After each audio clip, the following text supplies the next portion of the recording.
Era globalisasi membuat anak Indonesia mulai tidak mengenal kesenian tradisional Indonesia. Salah satunya kuda lumping dan reog. Kendati demikian, tidak mematahkan semangat sebagian masyarakat yang peduli dengan kebudayaan untuk mengenalkan tradisi dan kebudayaan Indonesia. Salah satunya dengan menjual mainan bentuk kuda lumping yang dilakukan Sutomo di kawasan Sukawinatan, Palembang. Di kios kecilnya ada kuda lumping dan reog, cambuk kecil yang terbuat dari bahan benang, hingga baju bergaris khas pemain reog lengkap dengan topeng kayu.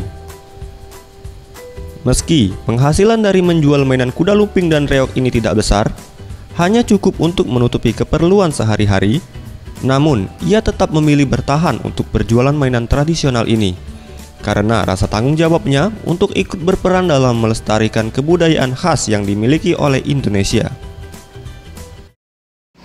Banyak nih, ada baju, ada cambuk nih, ada topeng-topengan, ada barongan, macam-macam lah biasa.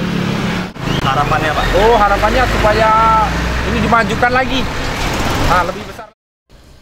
Ia berharap melalui mainan kuda lumping dan reog ini, setidaknya ia dapat ikut berperan dan mengenalkan kepada anak-anak di era ini mengenai permainan dan kebudayaan asli Indonesia. Anugrah Santi Pratama, Sriwijaya TV.